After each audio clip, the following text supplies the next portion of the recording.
물론입니다. 친구와 대화를 계속 이어가는 것이 얼마나 쉬운지 아시죠? 사실 여성과의 대화는 그보다 훨씬 더 쉽습니다. 너무 대담한 주장이라고 생각하실 수도 있겠지만 이것은 100% 과학에 의해 뒷받침되는 사실입니다. 이제 어색함과 지나친 생각의 늪에서 벗어나 그녀가 평생 기억할 만한 대화를 나누기 위해서는 여러분이 반드시 직면해야 할 3가지 근본적인 문제점을 해결해야만 합니다. 첫 번째 문제, 당신은 무슨 말을 해야 할지 모릅니다. 이상하게 들릴지 모르겠지만 우리의 뇌는 본질적으로 대화 주제가 고갈되는 일이 거의 없도록 설계되었습니다. 하지만 바로 이 지점에서 대화의 역설이라는 함정이 나타납니다. 당신은 그녀에게 좋은 인상을 남기고 싶어 합니다. 그 강박적인 욕망이 당신의 머릿속에 떠오르는 모든 잠재적인 대화 주제를 검열하기 시작합니다. 이건 너무 지루하지 않을까? 이런 말을 하면 나를 이상하게 생각하지 않을까? 이건 너무 가벼워 보여. 이건 너무 무거운 주제야. 당신의 뇌는 떠오르는 모든 주제를 분석하고 별로 좋지 않다고 판단한 뒤 가차없이 삭제해버립니다. 이 끔찍한 과정은 불과 몇 초 만에 수십, 수백 번 반복됩니다. 결국 당신의 머릿속은 텅 비게 되고 두 사람 사이에는 고통스러운 침묵만이 남게 되죠. 하지만 사실 당신은 당신이 원하는 거의 모든 주제에 대해 이야기할 수 있습니다. 정말로 중요한 것은 무엇을 말하느냐가 아니라 어떻게 접근하느냐의 문제입니다. 예를 들어 지루한 남자는 이렇게 물을 겁니다. 좋아하는 음식이 뭐예요? 너무나 평범하고 예측 가능하며 아무런 감흥도 주지 못하는 질문입니다. 하지만 당신은 흥미로운 사람이 되어야 합니다. 같은 질문이라도 이렇게 바꿔보세요. 만약 앞으로 평생 단 한 가지 음식만 먹어야 한다면 어떤 걸 고르실 거예요? 그리고 그 이유는 뭐죠? 교육 및 사회 심리학 연구에 따르면 사람들은 동일한 정보라도 새롭고 놀라운 방식으로 제시될 때 더 많은 주의를 기울이고 더 깊이 몰입하게 된다고 합니다. 이것은 인간의 뇌가 예측 가능한 패턴보다는 새로운 자극에 더 강하게 반응하도록 진화했기 때문입니다. 따라서 그저 지루한 질문을 던지는 대신 질문의 틀을 바꾸어 더 매력적으로 만드세요. 취미가 뭐예요? 라고 묻는 대신 요즘 혹시 시간 가는 줄 모를 정도로 푹 빠져 있는 무언가가 있으세요? 그게 일이든 아니면 아주 사소한 것이라도 좋아요 라고 물어보세요. 어디 사세요? 라고 묻는 대신 혹시 지금 살고 계신 동네에서 나만 아는 최고의 장소가 있다면 어디예요? 카페도 좋고 공원 벤치도 좋아요 라고 물어보는 겁니다. 이런 질문들은 상대방으로 하여금 단순한 사실을 나열하는 것을 넘어 자신의 경험과 감정을 되돌아보게 만듭니다. 그리고 그 과정에서 당신이라는 사람에 대해 더 깊은 호기심을 느끼게 되죠. 하지만 대화가 면접처럼 느껴져서는 안 됩니다. 당신도 이미 잘 알고 있는 사실일 겁니다. 딱딱한 질문과 답변이 오가는 것이 아니라 물 흐르듯 자연스럽게 밤새도록 대화를 이어가기 위해서는 스레딩이라는 기술을 사용해야 합니다. 우리말로 하자면 꼬리 물기 또는 연결하기 기법이라고 할 수 있습니다. 이 문장을 한번 보세요. 그녀가 이렇게 말했습니다. 지난주에 친구들이랑 제주도 여행 다녀왔는데 정말 좋았어요. 만약 당신이 지금 그녀와 데이트 중이라면 어떻게 대화를 이어가시겠습니까? 아마 대부분의 남성들은 이렇게 반응할 겁니다. 아, 제주도 가셨군요. 어디가 제일 좋았어요? 또는 며칠이나 다녀오셨어요? 맞습니까? 바로 이 지점이 당신이 놓치고 있는 부분입니다. 당신은 사실에 대해서만 이야기하고 있습니다. 하지만 수많은 연구 결과가 보여주듯 여성은 남성보다 감성 지능이 더 발달해 있습니다. 따라서 당신은 감정에 대해 이야기해야 합니다. 그녀의 말에서 사실 정보, 즉 제주도, 여행, 친구들이라는 키워드에만 집중하지 마세요. 그 안에 숨겨진 감정의 키워드, 정말 좋았어요에 집중해야 합니다. 그리고 그 감정을 파고드는 질문을 던지는 겁니다. 그 여행에서 경험했던 가장 아름다운 순간은 뭐였어요? 사진으로 담을 수 없었던 오직 마음속에만 간직하고 있는 그런 순간이요. 또는 친구들이랑 함께여서 정말 좋았다고 느끼신 것 같은데 혹시 그 여행을 통해 친구들의 새로운 모습을 발견한 게 있다면 뭐예요? 이런 질문들은 대화를 사실의 차원에서 감정의 차원으로 끌어올립니다. 만약 그녀가 이렇게 대답했다고 상상해 봅시다. 바닷가에 앉아서 아무 말 없이 노을만 바라보는데 갑자기 모든 걱정이 사라지는 기분이었어요. 제 인생에서 그런 평화로운 순간이 있었나 싶더라고요. 여기서 또 다른 스레딩을 사용할 수 있습니다. 그녀의 문장에서 하나의 단어나 구절, 예를 들어 걱정이 사라지는 기분이나 평화로운 순간 같은 키워드를 포착하여 또 다른 관련 질문을 던지는 겁니다. 그런 걸 보면 어쩌면 당신의 삶에서 바로 그 평화로운 한 조각이 조금은 부족했던 걸지도 모르겠네요. 그렇죠? 이런 식으로 대화를 이어가면 당신은 끝없이 그리고 더 깊이 있게 대화를 계속할 수 있습니다. 이것은 정말 놀라운 기술입니다. 하지만 우리 주변에는 이런 기술들을 굳이 배우지 않아도 되는 사람들이 있습니다. 그들은 타고나길 사교적이고 본능적으로 이런 대화법을 사용합니다. 당신은 바로 그런 사람들과 경쟁해야 합니다.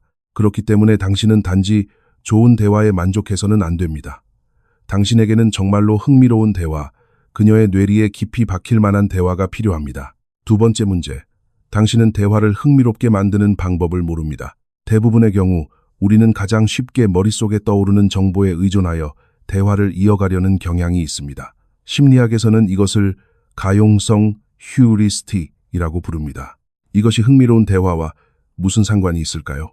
2014년에 발표된 한 연구에 따르면 어떤 경험이 기억에 더 오래 남기 위해서는 그 안에 폭넓은 범위의 감정이 포함되어야 한다는 사실이 발견되었습니다. 즉, 즐거움뿐만 아니라 약간의 놀라움, 긴장감, 심지어는 아주 약간의 슬픔이나 분노 같은 감정들이 다채롭게 섞여 있을 때 우리의 뇌는 그 경험을 특별하다고 인식하고 장기 기억으로 저장한다는 것입니다. 이러한 감정들을 대화 속으로 끌어오기 위해서 당신은 그저 머릿속에 가장 먼저 떠오르는 생각에만 의존해서는 안 됩니다. 이전 단계에서와 마찬가지로 당신에게는 몇 가지 새로운 기술이 필요합니다. 가장 간단한 기술은 바로 게임화입니다.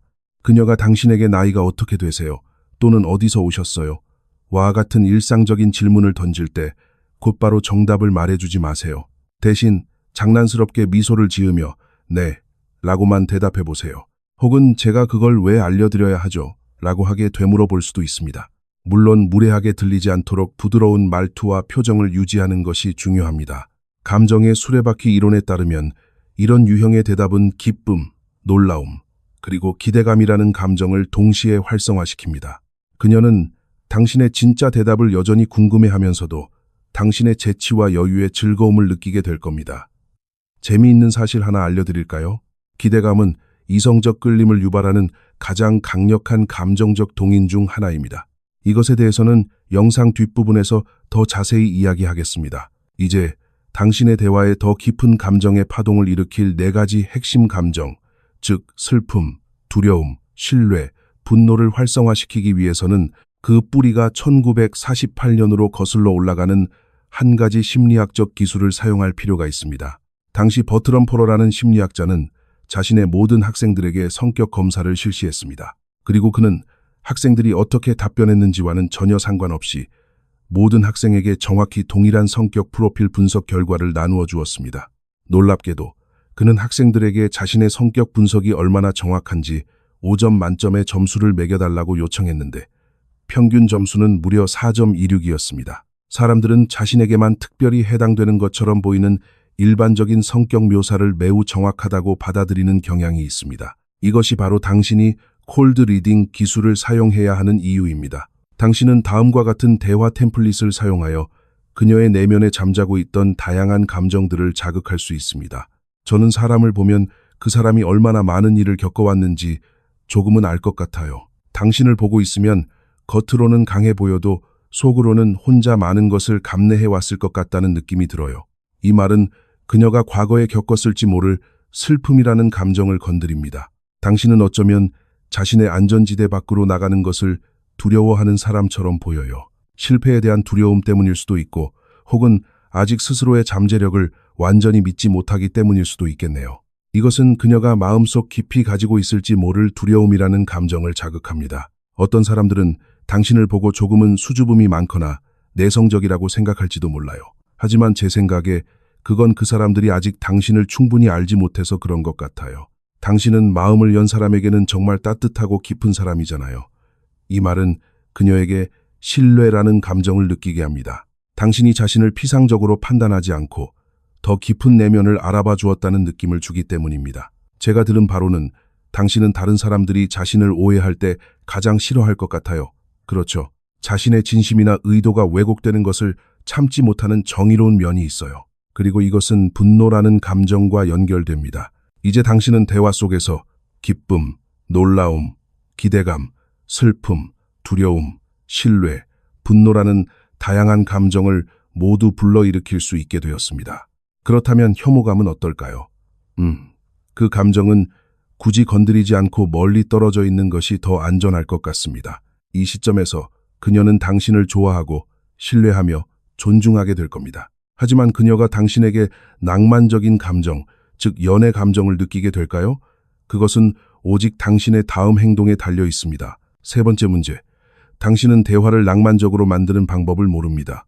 이 부분을 이해하기 위해서는 우리는 전설적인 인물 프랭크 시나트라의 이야기를 살펴봐야 합니다. 이 남자는 수백만 명의 팬과 수십만 명의 아름다운 여성들에게 둘러싸여 있었습니다. 유명인에게는 새로운 일이 아니죠. 하지만 그는 그 누구도 해내지 못한 독특한 업적을 이루었습니다. 그는 자신이 만나는 모든 여성이 마치 자신의 우주의 중심인 것처럼 느끼게 만들었습니다. 세상에 단 하나뿐인 여자라고 느끼게 만들었죠. 대체 어떻게 그럴 수 있었을까요? 그는 친밀한 순간에 종종 딜레마에 빠졌습니다.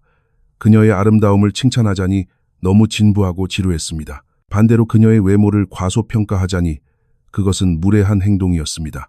어떻게 해야 로맨스의 불꽃을 피울 수 있을까? 그는 고민했고 마침내 완벽한 공식을 만들어냈습니다. 그녀의 아름다움은 과소평가하되 그녀의 독특함은 극찬하라. 그래서 그는 데이트 중에 이런 식으로 말하곤 했습니다.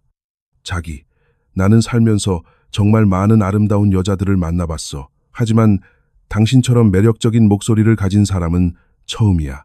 당신의 목소리는 밤새도록 들을 수 있을 것 같아. 그는 그녀의 예쁜 얼굴이나 몸매가 아닌 그녀만이 가진 고유한 특징, 즉 목소리를 칭찬했습니다. 이 방식은 당신은 다른 예쁜 여자들과는 달라. 당신은 특별해라는 강력한 메시지를 전달합니다. 그는 덜 인형, 달링 달링, 러브 사랑 같은 애칭을 사용하는 것을 정말 좋아했습니다. 하지만 제가 아직 당신에게 말하지 않은 것이 있습니다. 시나트라는 또한 심리학자 잭 모리니, 그에 져서 에로틱 마인드에서 묘사한 에로틱한 위험을 사용했습니다.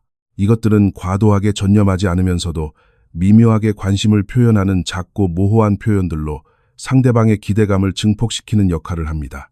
제가 앞서 어떻게 기대감이 로맨스의 핵심 열쇠라고 말했는지 기억하시나요? 재미있는 사실은 기대감은 이성적 끌림을 유발하는 가장 강력한 감정적 동인 중 하나라는 것입니다. 예를 들어 대화 중에 그녀의 눈을 지그시 바라보며 나지막이 당신과 함께 있으면 시간이 멈춘 것 같아 라고 말하거나 헤어질 때 가볍게 그녀의 손등에 입을 맞추는 신호를 하는 것과 같은 행동들이 바로 에로틱한 위험에 해당됩니다. 이런 행동들은 내가 당신에게 관심이 있는 걸까 아닌 걸까 하는 아슬아슬한 긴장감을 만들어내고 그녀는 집에 돌아가서도 계속해서 당신을 생각하게 될 겁니다. 이제 당신은 완벽한 대화 패키지를 손에 넣었습니다. 하지만 조심해야 합니다. 당신은 항상 당신의 플러팅 수위를 그녀의 수위에 맞게 조절해야 합니다. 일방적인 구애는 상대를 부담스럽게 만들 뿐입니다. 그녀가 당신에게 호감을 보내고 있다는 신호를 어떻게 알 수 있을까요? 그녀가 당신에게 플러팅을 하고 있는지 아닌지 어떻게 알 수 있을까요? 당신이 그것을 알아내는 데 도움이 될 만한 완벽한 영상이 바로 여기에 있습니다.